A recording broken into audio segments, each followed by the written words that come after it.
नमस्कार दोस्तों आज से मैं एक नई सीरीज शुरू करने जा रहा हूँ और वो है आरएस मेंस का जो साइंस एंड टेक का पोर्शन है उसको अपन वन बाय वन पढ़ेंगे, एक एक चैप्टर करके पढ़ेंगे। उससे पहले दोस्तों मैं कुछ समझाने की कोशिश कर रहा हूँ। आरएस मेंस में जो है साइंस एंड टेक है वो सेकंड पेपर में आती है और जो साइंस और टेक का जो सिलेबस है उसको अपन है ना मोटे तौर पे 4 भागों में बांट सकते हैं। दोस्तों सबसे पहले केमिस्ट्री है, फिजिक्स, बायोलॉजी और टेक्नोलॉजी। दोस्तों इन 4 भागों में अपन बांट के साइंस एंड टेक के सिलेबस को आसानी से पढ़ सकते हैं। तो सबसे पहले मैंने यहाँ पे जो लिखा है वो है केमिस्ट्री का सिलेबस। इसके बाद फिर फिजिक्स, बायोलॉजी और टेक्नोलॉजी के भी सिलेबस है इसी तरह, वो अपन बाद में देखेंगे। सबसे पहले केमिस्ट्री का सिलेबस है।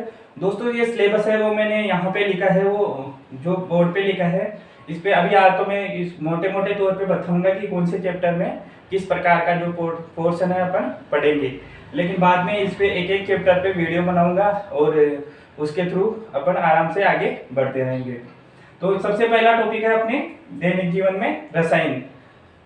दोस्तों इस टॉपिक में अपन पढ़ेंगे कि जैसे जो अपन रसायन के प्रोडक्ट यूज करते हैं, जैसे NaCl हो गया, सोडियम क्लोराइड हो गया, अब उसका दैनिक जीवन में क्या उपयोग है, खाने के अलावा उसको किस तरीके से अपन दूसरी तरीके से यूज ले सकते हैं।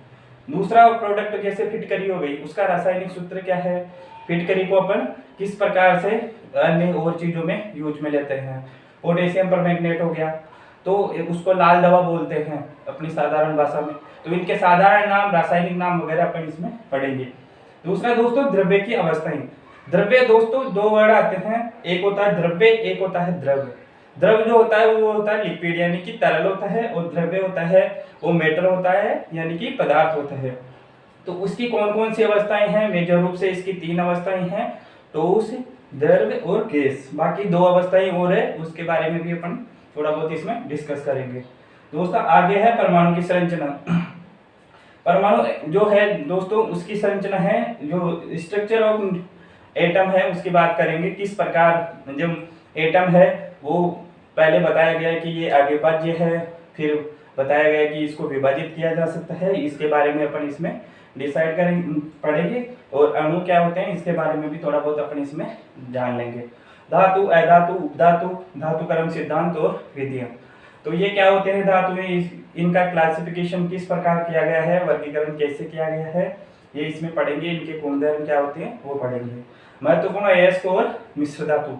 दोस्तों इसमें पढ़ेंगे अयस्क होते हैं, जैसे लोहे के कौन कौन से अयस्क है, और सोने के कौन से अयस्क है, चांदी के कौन से अयस्क है, इनसे इनको किस प्रकार प्राप्त किया जाता है ये अपन इसमें पढ़ेंगे। मिश्र धातु में क्या होती है, जब 2 धातुओं को मिक्स कर दिया जाता है तो किस प्रकार एक तीसरी नई धातु है वो इसमें बन जाती है। दोस्तों अम्ल, क्षार और लवण पढ़ेंगे, क्या होते हैं, इनमें डिफरेंस क्या है, इन दो आपस में रिएक्शन कराने पर किस प्रकार का नया विलयन बनता है, ये बनेंगे अपन। पीएच क्या होता है, डेली लाइफ में इसके क्या यूज है, ये इसमें पढ़ेंगे। बफर की अवधारणा, बफर विलयन क्या होता है दोस्तों, और ये इसका कॉन्सेप्ट किस प्रकार से निकल के आया है, ये इसको अपन इसमें पढ़ेंगे। महत्वपूर्ण औषधियाँ।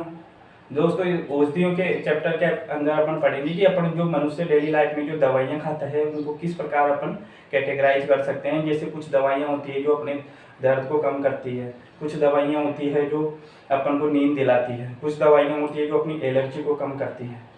तो ऐसे प्रकार की जो दवाइयाँ हैं, जो औषधियाँ हैं, उसके बारे में अपन इसमें डिस्कस करेंगे।